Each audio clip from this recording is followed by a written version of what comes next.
শুভেচ্ছা জানাচ্ছি। Universal medical college and hospital আজকের সংবাদপত্রে আপনাদের স্বাগত জানাচ্ছি। আমি মীর মাসরুর জামান। সংবাদপত্রের পর্যালোচনা ভিত্তিক নিয়মিত আয়োজনে আজ আমাদের সঙ্গে রয়েছেন সাংবাদিক, গবেষক এবং বিশ্ববিদ্যালয়ের শিক্ষক আফসান চৌধুরী। আমরা স্বাগত জানাচ্ছি আপনাকে আমাদের মধ্যে। ধন্যবাদ। তো সংবাদপত্রের শিরোনামগুলো দেখে আলোচনা শুরু করছি। দৈনিক ইত্তেফাক, অনেক মন্ত্রী এমপির স্বজনেরা বেপরোয়া।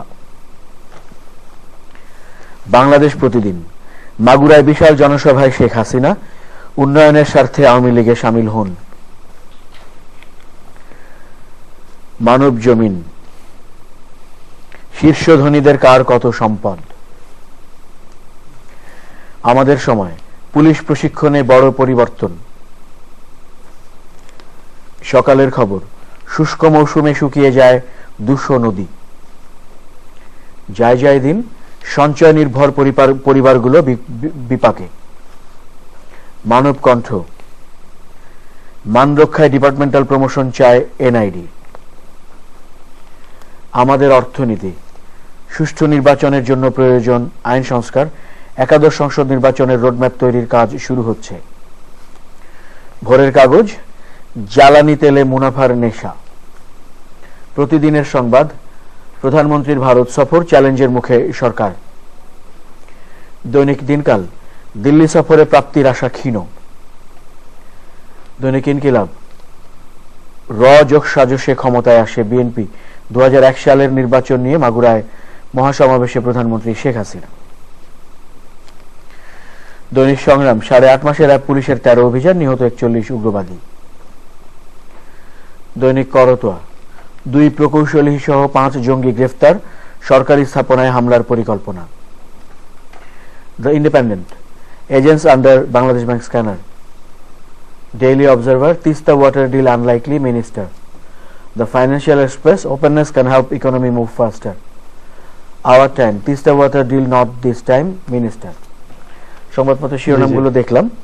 তো সংবাদপত্রের শিরোনামগুলোর মধ্যে আজ আর অভিন্ন শিরোনাম হিসেবে একটি প্রধান এমন দেখা গেল না, তবে মাননীয় প্রধানমন্ত্রী শেখ হাসিনা মাগুরায় জনসভায় ভাষণ দিয়েছেন, সেই সংবাদটি রয়েছে। সেখানে তিনি আওয়ামী লীগের পক্ষে ভোট চেয়েছেন যেমন আছে, তেমনি জঙ্গি সন্ত্রাসবাদ দমনের কথা বলেছেন। পাশাপাশি জঙ্গি সন্ত্রাসবাদ ইস্যুতে আমরা অন্য শিরোনামও দেখেছি, যেমন ওই যে 2 প্রকৌশলী সহ 5 জঙ্গি গ্রেফতার, এরকম সংবাদ আমরা দেখেছি যারা সরকারি স্থাপনায় হামলার পরিকল্পনা করছিল। তো এই পরিস্থিতি নিয়ে যদি আমরা আলোচনা শুরু করি। ধন্যবাদ। প্রধানমন্ত্রী যে জনগণের কাছ থেকে ভোট চেয়েছেন, এটা সুসংবাদ। যখনই একজন রাজনীতিবিদ জনগণকে বলেন যে আমাকে কিছু দাও, আমরা বুঝতে পারি যে জনতার একটা ক্ষমতার একটা বিষয় আসে। তো এটা তো আমরা জনগণের অংশ হিসেবে আমরা অবশ্যই খুশি হব। আশা করি এই ঐতিহ্য তো চলবে, কারণ অনেকদিন ধরে যেটা অনেকেরই মনে হয়েছে বাংলাদেশের রাজনীতি দলগুলোর কুক্ষিগত হয়ে গেছে। সেখানে দলের বড় এবং দলটাই প্রতিনিধিত্বমূলক না দলটা একেবারে আত্মকেন্দ্রিক, এটা নিয়ে প্রশ্ন আসে। তো সেই দিক থেকে সাধুবাদ। আশা করি জনগণকে মনে রেখে রাজনীতিটা আরো বেশি পরিচালিত হবে। দ্বিতীয়ত যেটা, সেটা হচ্ছে যে জঙ্গির বিষয়টা। জঙ্গিটা ইদানিং ঘটছে, তবে আমার মনে হয় না জনগণের মধ্যে ততটা দুশ্চিন্তা আছে।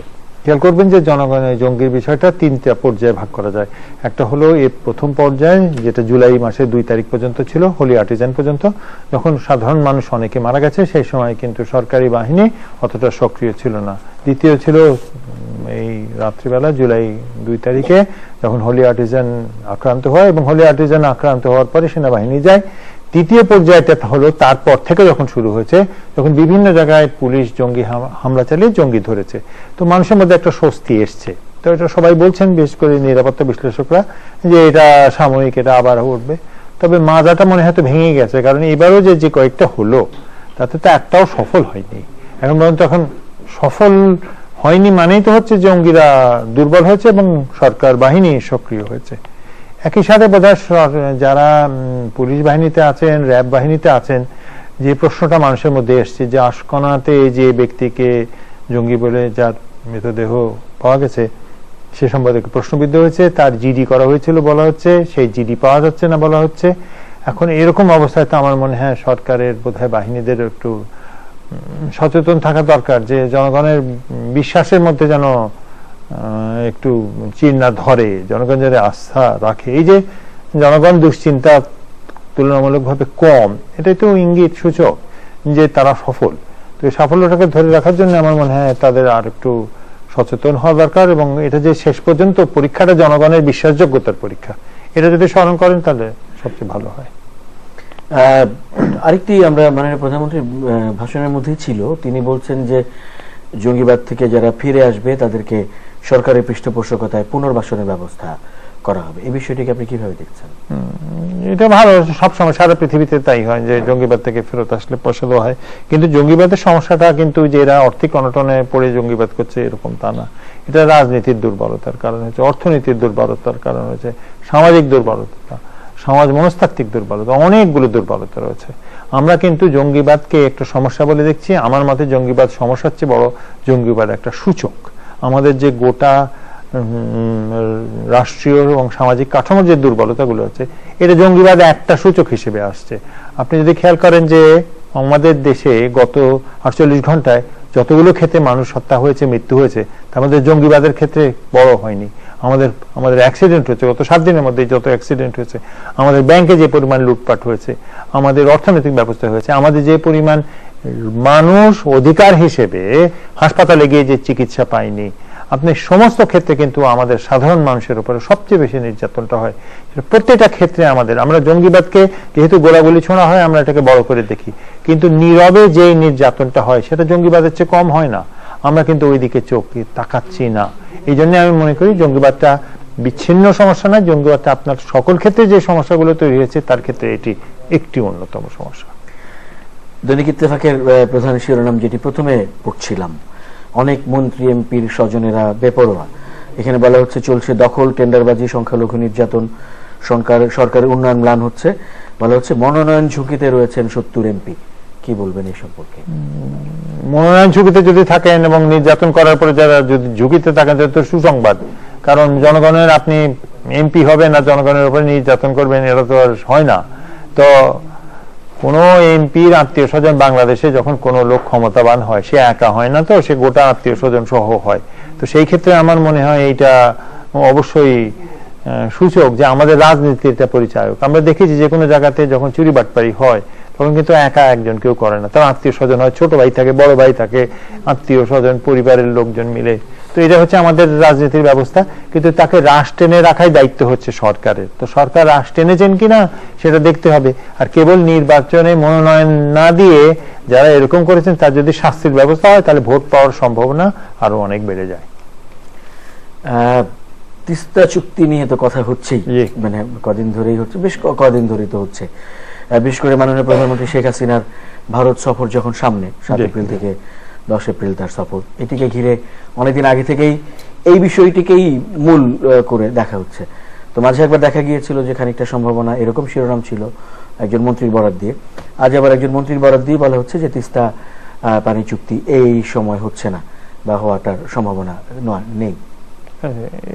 এটা তো অবশ্যই আমি পশ্চিমে ভারতীয় গণমাধ্যম পড়ে যেটা বুঝছি সেটা হচ্ছে ভারত নিজে অভ্যন্তরীণ রাজনীতি তাদের জন্য বড় ব্যবস্থা। আমাকে ভারতীয় কিছু বিশ্লেষক বলছেন যে বাংলাদেশে এই যে নর্থ ইস্টের যারা আছে তাদের যারা ওদের ওখানে তাদের ভাষায় যারা জঙ্গি, তাদেরকে যে জায়গা দেননি প্রধানমন্ত্রী, এটাতে তারা অত্যন্ত খুশি এবং কৃতজ্ঞ ধরতে পারে। তার বদলে তারা অনেক কিছু করতে রাজি আছে।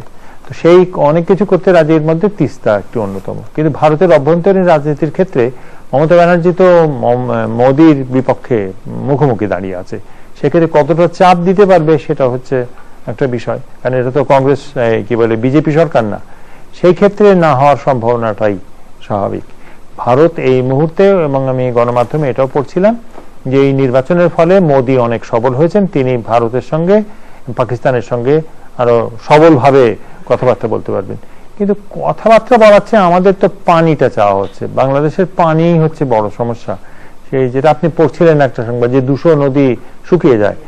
আমি এই শিরোনামটার দিকে আসছিলাম। এখানে মানে একদিকে মানে শুষ্ক মৌসুমে 200 নদী শুকিয়ে যায় শিরোনামে। তাই যদি হয় তাহলে আমাদের বিশ্ব পানি দিবস আবার আজ, এবং সরকারি হিসেবে 405টি নদী রয়েছে, সমন্বিত নদী ব্যবস্থা নেই, উজানের পানির প্রাপ্যতা কমছে, এগুলো এই শিরোনামটিতে। তিস্তাটা হচ্ছে আন্তর্জাতিক, কিন্তু আমাদের অভ্যন্তরীণ যে নদীর যা অবস্থা এটা কল্পনা করা যায় না। আমরা মোটেই এগুলোর দিকে তাকাচ্ছি না, তাকাইনি, ঐতিহাসিকভাবে তাকাইনি। এবং অনেকগুলো ক্ষেত্রে আমার একজন বন্ধু আছেন, তিনি নাইম ওয়ারা, তিনি নদী নিয়ে অনেক কাজ করেছেন এবং সে দুর্যোগ ব্যবস্থা নিয়ে ওনার বিশেষজ্ঞ। তিনি বলছেন যে নদীর দিকে আমরা তাকাইনি বলে আমরা একটা বড় দুর্যোগের দিকে যাচ্ছি। তো সেই কথা স্মরণ রাখলে আমাদের শুধুমাত্র ভারত আমাদেরকে তিস্তার পানি দিল, সেটা তো দিলই, আমাদের দেশের নদীগুলোর কি অবস্থা করছে সেটা বোধহয় একটু চিন্তা করা উচিত। চিন্তা করা উচিত কি, অবশ্যই চিন্তা করা উচিত, কিন্তু আমরা তাকাচ্ছি না। জ্বালানি তেলে মুনাফার নেশা, এটি ছিল ভোরের কাগজের সংবাদ শিরোনাম। জ্বালানি তেলের দাম এবং সম্প্রতি গ্যাসের দাম নিয়ে তো অনেক আলোচনাই হয়েছে। তো জ্বালানি তেলে মুনাফার দিকটি নিয়ে শিরোনাম করা, এটা বলার কি আছে, এটা তো আমাদের নিয়ন্ত্রণে নাই। অনেকগুলো বিষয় আছে আমাদের দেশে যেটা আমাদের জনগণ, সাধারণ মানুষের সঙ্গে কথা বলে। এই জন্য আমি বলছিলাম যে প্রধানমন্ত্রী যে ভোট চেয়েছেন এটা খুব গুরুত্বপূর্ণ।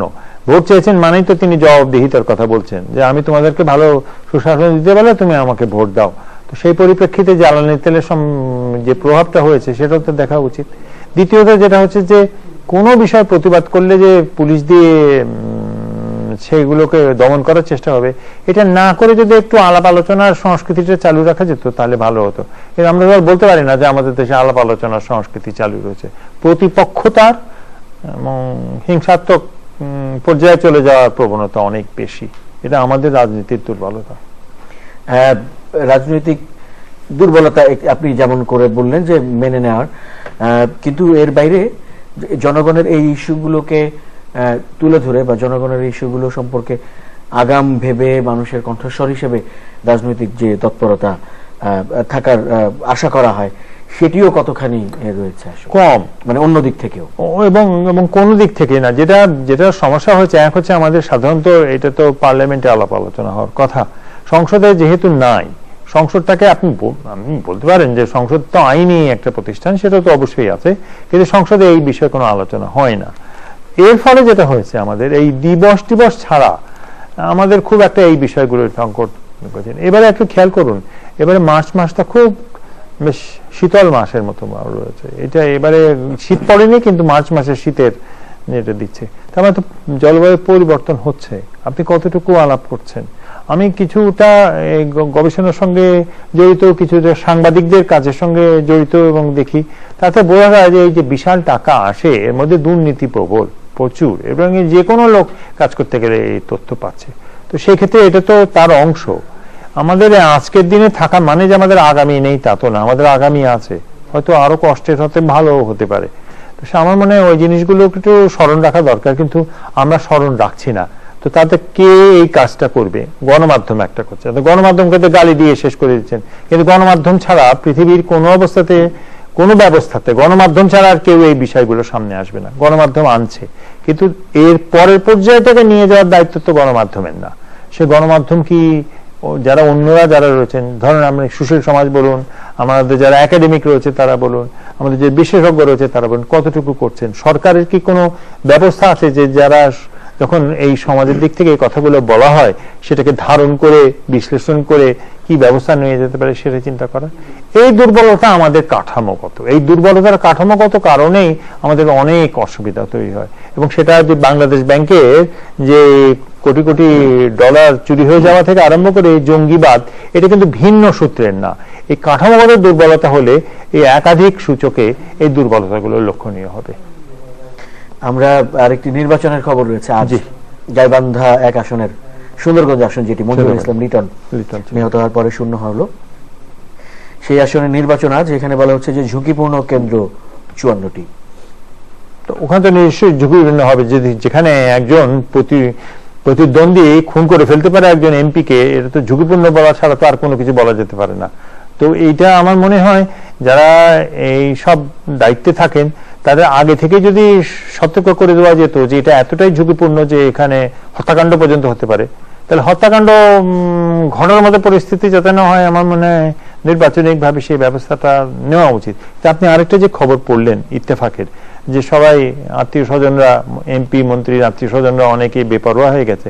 তো ঠিক একইভাবে যে এমপি তারও আত্মীয় স্বজন বেপরোয়া, প্রতিপক্ষ যে তার আত্মীয় স্বজনের বেপরোয়া, এত বেপরোয়া যদি এবং তার আত্মীয় স্বজন মেলে দেখেন, আপনি সাইজটা দেখেন, বেপরোয়া বাহিনীর সাইজটা কত বড়। তো এরকম একটা দেশে বসবাস করাটা সাধারণ যারা বেপরোয়া না এবং যারা কিছুটা হলেও তুলনামূলকভাবে নিরীহ তাদের জন্য অবশ্যই কষ্টকর। তো এগুলো আবার সেই সূচকের কথাই মনে করিয়ে দেয়। যদি আইনের শাসন হলে তো বেপরোয়া হওয়ার কোনো সুযোগ নাই, তাহলে কি ক্ষমতায় থাকছেন যে, ক্ষমতা চাইছেন যে, ক্ষমতার কাছাকাছি যে থাকতে চায়, যেতে চায়, তাদের বেপরোয়া হওয়ার একটা অধিকার আমরা প্রতিষ্ঠা করে ফেলেছি। আচ্ছা, এই যে আপনি এই নির্বাচনের কথাটিকে ঘিরেও ওই বেপরোয়া চলাফেরার সংস্কৃতি, কর্মকাণ্ডের সংস্কৃতি, সেই বিষয়টিকে আনলেন। আমরা যদি বলি যে সংসদীয় গণতন্ত্রের মতো চর্চা যেখানে রয়েছে, এটি প্রাতিষ্ঠানিক গণতন্ত্রের কথা যেখানে বলা হয়, যে স্বপ্ন যেখানে দেখা হয়, সেখানে এরকম মানে ক্ষমতাসীনদের প্রভাব দেখিয়ে, অর্থাৎ মানে প্রভাবশালীদের প্রভাব দেখিয়ে আত্মীয় স্বজন পর্যন্ত বা সঙ্গী সাথী পর্যন্ত বেপরোয়া হয়ে যাওয়ার যে সংস্কৃতি, এবং আপনি অন্যদিকে বলছিলেন যে যারা নিরীহ তাদের ভোগান্তি, এর উৎস বা এই চর্চার মূল দিকটি নিয়ে যদি একটু কথা বলেন। চর্চার মূল নীতি হচ্ছে আপনি আইনের শাসন প্রতিষ্ঠা করতে পারেননি। আপনি যদি ক্ষমতাবান হন আপনি যা খুশি করতে পারেন। আপনি দেখেন আপনি ঢাকা বিশ্ববিদ্যালয়ে সিট পেতে হলে কি পরিমাণ মারপিট করতে হয়, এখনো মারপিট চলছে। আপনি প্রতিটা ইউনিভার্সিটিতে হচ্ছে। এখন দেখা যাচ্ছে যে রাজশাহী ইউনিভার্সিটি ভিসির বিরুদ্ধে জমি জমা নিয়ে ঝামেলা হয়েছে। তো এগুলো সম্ভব হয় কি করে যদি না আপনার এই সংস্কৃতিটা প্রতিষ্ঠিত হয়ে যায় যে আইনের শাসনটা বড় নয়। তার মানে আপনি ক্ষমতাবান হলে আপনি ভাবছেন আপনি পার হয়ে যাবেন। তো তাহলে পার হয়ে যাবেন এটা ভাবছেন কেন, যদি না আপনি জানেন যে পূর্বে কেউ পার হয়েছে। তো এইরকম যদি আপনার সংস্কৃতিটা হয়ে যায় যে আমি সুবিধা পাওয়ার জন্য যা খুশি করতে পারি, যদি আমি পেয়ে যাই আমাকে কেউ ধরতে পারবে না। তো এই প্রতিষ্ঠা তো যারাই প্রাতিষ্ঠানিকভাবে স্ট্যাবলিশমেন্ট যাদেরকে আমরা বলি, তারা তো নিশ্চয়ই এটার জন্য দায়ী। এটা তো অস্বীকার করার কিছু নেই। তারা সংস্কৃতিটা নিজের সুবিধার জন্য তৈরি করেছেন, সেটাতে যারা প্রবেশ করতে পারছে তারা সুবিধা পাচ্ছে। সরকার বিরোধী বিষয়টা না, ক্ষমতা হচ্ছে বিষয়। যে ক্ষমতা আছে, যে বিরোধী দলেরও তো ক্ষমতা কম নাই। বিরোধী দল এখানে যে লিটনকে যে হত্যা করলো সে তো সরকারি দলের লোক ছিল না, সে বিরোধী দলের লোক ছিল বা সরকারের সঙ্গে যুক্ত। সে তো কিন্তু অতএব এই চর্চাটা আপনি তৈরি করে ফেলেছেন।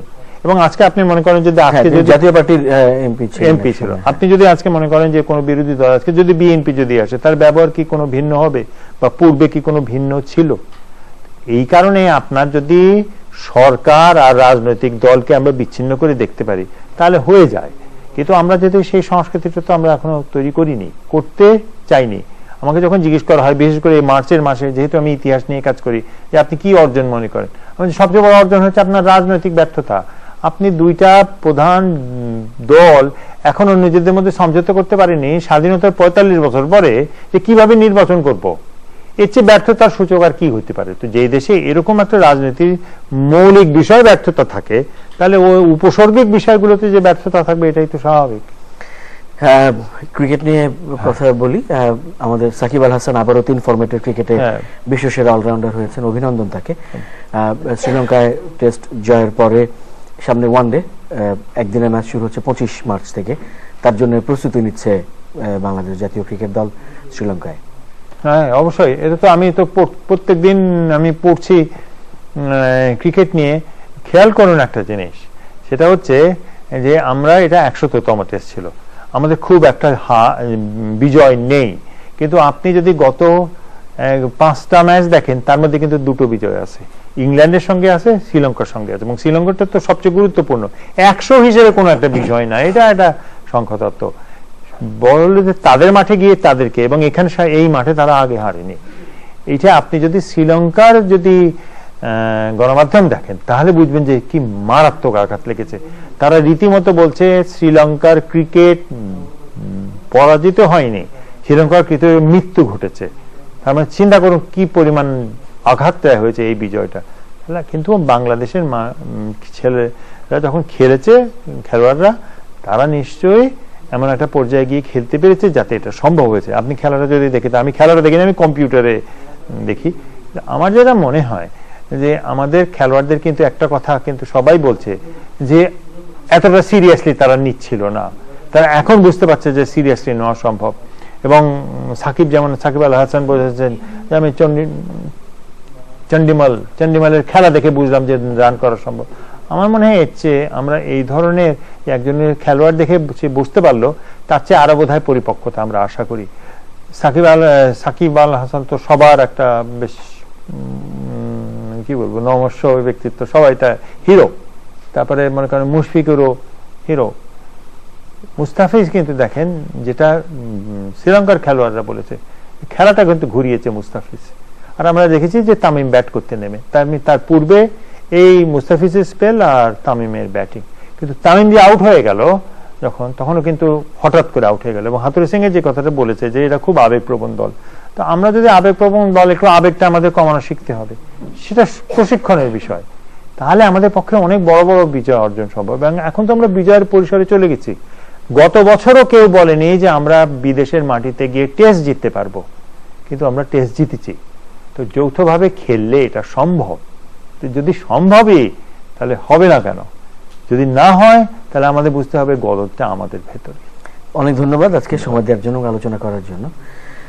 প্রিয় দর্শক, আপনাদেরও ধন্যবাদ সঙ্গে থাকার জন্য। ভালো থাকবেন সবাই।